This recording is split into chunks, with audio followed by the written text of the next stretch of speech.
অভিযোগ করেছেন আমি নারীদের নিয়ে কাজ করতাম এবং আমি আইন সেলের সহ প্রধান ছিলাম। উনি কখনো একবারের জন্য উনার অভিযোগ নিয়ে আমার কাছে এসেছিলেন কিনা এইটা উনাকে, উনি যখন উনার প্রয়োজন হয়েছে উনি সেটা সোশ্যাল মিডিয়াতে ভাইরাল করেছেন, উনি কিন্তু একবারের জন্য আমার কাছে আসেন নাই। একজন শাশুড়ি যখন শাশুড়ি থাকে তখন সমস্ত ছেলের বউ খারাপ, কিন্তু ওই ছেলের বউ যখন শাশুড়ি হয়ে যায় তখন তার কাছে আবার সমস্ত ছেলের বউরা খারাপ। এটাই পুরুষতন্ত্রের চাল, কোটচাল। পুরুষতন্ত্র এটা নারীরা বুঝে না বলে এই অবস্থা। বিএনপি বলেছে যে নারীদের জন্য ফ্যামিলি কার্ড করা হবে, কিশোর কার্ড করা হবে, আরো কিছু প্রতিশ্রুতির কথা বলেছে।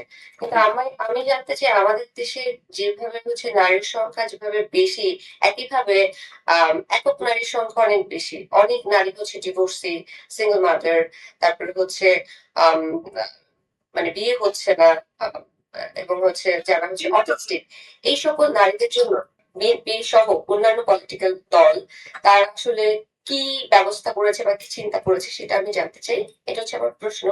আর আমার প্রত্যাশা হচ্ছে, একটু আগে আপা বলছিলেন যে আমরা ডিজিটাল লিঞ্চিং শিকার হই, এছাড়াও আমরা অনেক কিছু শিকার হই। সেটা শুধুমাত্র যে একটা পুরুষ দ্বারা হই তা নয়, সেটা জ্বলন্ত প্রমাণ আপনি একটু আগেই পেয়েছেন। যেমন হুমায়রা নূর আমাকে পার্সোনালি অ্যাটাক করছিল, যেখানে আমরা এখানে একটা পলিটিক্যাল আলাপের বিষয়ে বসেছি বা নারী অধিকার বাস্তবায়ন নিয়ে কথা বলছি। সেখানে বায়োলজিক্যাল যে ওমেন গুলো আছে তারা শুধুমাত্র তারা নারী না, তারা শারীরিকভাবে নারী, কিন্তু তার ভিতরে পুরুষের যে পুরুষতন্ত্র শাসক যা কিছু আছে, অহংকার, এই সমস্ত কিছু লালন করে। এই সকল নারীরাও নারীদেরকে বিভিন্নভাবে হয়রানি করে, অপমান করে, এবং তারা হচ্ছে বিভিন্ন অপরাধের সম্মুখে তাদেরকে দাঁড় করিয়ে দেয় এবং তাদের জীবন বিপন্ন করার দিকে এই নারীরা তাদেরকে এগিয়ে দেয়। সেক্ষেত্রে যে আমাদের অসংখ্য নারীর উদাহরণ আমি দিতে পারি, এনসিপির 2-1 নারীর উদাহরণ দিতে পারি।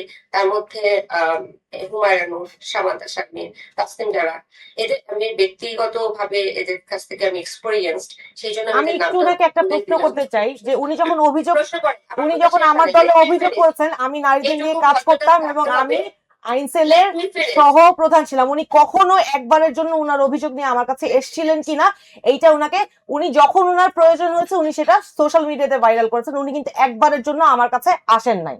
সুতরাং উনি ঢালাওভাবে অভিযোগ দেওয়াটা, উনি যেটা করতে চাচ্ছেন ঢালাওভাবে অভিযোগ দেওয়াটা, এটা খুবই বাজে। আসলে উনার এই অভিযোগগুলো ভিত্তিহীন। আচ্ছা, আমার হচ্ছে এই মেয়েটার সাথে ব্যক্তিগতভাবে কোনো আলাপ নেই। আমি কথাটা শেষ করছি। সেটা হচ্ছে এই প্রত্যেকটা পলিটিক্যাল পার্টির কাছ থেকে আমি হচ্ছে পেশাগত ব্যবহার আশা করছি, এবং আইনি ভাবে এটাকে কিভাবে স্টাবলিশ করা যায়, আইনি ভাবে এটাকে কিভাবে প্রতিকারের জায়গায় নেওয়া যায়। প্রশ্নটার উত্তর দিচ্ছি এইভাবে, নীলার ও খুব ভালো বলেছে। সিঙ্গেল মাদারদের বিষয়, হ্যাঁ, সিঙ্গেল মাদার বা ইন্ডিপেন্ডেন্ট এখন ওমেন, সিঙ্গেল মাদারের সংখ্যা অনেক বেশি, প্রতিদিনই এটা বাড়ছে। এটা একটা এখন ভাইরাসে পরিণত হয়েছে। এটা একদিক দিয়ে ভালো, একদিক দিয়ে সমস্যাও আছে অনেক। এই সমস্যাটার জার্নিটা কিন্তু খুব সহজ না। সেই জায়গায় বিএনপি যেটা বলেছে, বিএনপি ওইভাবে হয়তো ওইটা চিন্তা করে নাই। আমরা নীলা ইসরাফিলের কথাটা বিএনপিতে তুলবো যে সিঙ্গেল মাদারের জন্য তাদের কিছু করার আছে কিনা, এবং আমি মনে করি যে ডেফিনেশনের মধ্যে পড়ে যায় ওটার পাশাপাশি আমি এটা বলছি যে প্রথমে শুরু করবে 50 লক্ষ দিয়ে এই ফ্যামিলি কার্ডে, তারপরে যেটা আছে আমি যদি বাজেটে দেখি কৃষক কার্ডের মধ্যেও কিন্তু নারীরা পড়বে, যে নারীরা কৃষিকাজের সাথে জড়িত তারা কৃষক কার্ডে পড়বে। এবং এটার পাশে আরো যেটা বেকার, যেটা বলছেন নীলা, বেকার সমস্যা যেটা 1 কোটি বেকারের জন্য 5 বছরে বিএনপি চেষ্টা করবে এবং স্কিল করার চেষ্টা করবে। সেখানে কিন্তু কোনো পুরুষকে বলা হয় না, সেখানে মানুষ হিসেবে বলা হয়েছে।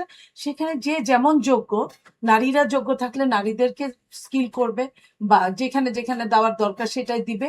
আমরা মনে করি এইখানে বিএনপি একমাত্র পলিটিক্যাল নারী ছাড়া অন্যখানে নারীকে নারী হিসেবে দেখে না, অন্যখানে মানুষ হিসেবে দেখে কাজ করার চেষ্টা করে। তো সেই জায়গায় আমরাও অবশ্যই এই কথাটা, এই বার্তাটা পৌঁছাবো। পাশাপাশি নীলা যেটা বলেছে এটাও ঠিক যে একজন নারীর শুধু পুরুষ শত্রু তা না, একজন নারীর শত্রু নারীও। একজন শাশুড়ি যখন শাশুড়ি থাকে তখন সমস্ত ছেলের বউ খারাপ, কিন্তু ওই ছেলের বউ যখন শাশুড়ি হয়ে যায় তখন তার কাছে আবার সমস্ত ছেলের বউরা খারাপ, সেই ছেলের বউয়ের কাছে আবার শাশুড়িরা খারাপ। তো এই এটাই পুরুষতন্ত্রের চাল, কোটচাল। পুরুষতন্ত্র এটা নারীরা বুঝে না বলে এই অবস্থা। আমরা কিছুক্ষণ আগে যে বর্ষার সম্মুখীন হলাম, আমরা দুইজন নারী, এইখানে আমাদের দৃষ্টিভঙ্গিটা এই জায়গায়, যে আমার ছেলে ভাইটা এখানে খুশি হবে, আমি এখন নারীর দৃষ্টিভঙ্গির কথা বলবো। এইখানে আমরা নারীর সংখ্যা আজকে বেশি। আমি দুইজনকেই বলবো, দুইজনের কেউ যদি ধৈর্য ধারণ করতো এবং নারীদের নিয়ে, নারীদের ফিউচার নিয়ে কাজ, এই যে এই সামান্য ঝগড়াটা কিন্তু অনেক দূর পর্যন্ত নিয়ে যাবে, এবং তখন কি হবে, ঝগড়াটাই প্রাধান্য পাবে। এই যে এতক্ষণ যে ভালো কথা বললাম আমরা, হুম। একটা কথাও কিন্তু আর প্রাধান্য পাবে না। তাতে কি হলো, আমাদের সবকিছু কিন্তু নষ্ট হয়ে গেল, অঙ্কুরে বিনাশ হয়ে গেল। এই অঙ্কুরে বিনাশ যাতে ফিউচারে না হয়, আমি দুইজনের কাছেই, কারণ আমাদের বয়সের তুলনায় ওদের বয়স অনেক কম, ওদের অনেক দিন আমাদের চেয়ে স্বাভাবিক মৃত্যুর গ্যারান্টি বেশি ওদের। ওরা আরো 20 বছর আমাদের চেয়ে বেঁচে থাকবে, 15 বছর, এবং তারা এই জাতিকে দিবে। জাতি যদি তাদের কথাবার্তায় যদি জাতি কষ্ট পান, তাহলে জাতির তো কোনো চেঞ্জ হবে না। জাতির চেঞ্জ করার জন্য মনের ভিতর যত রকম বিষ থাক, সেটাকে মধু হিসেবে বের করতে হবে।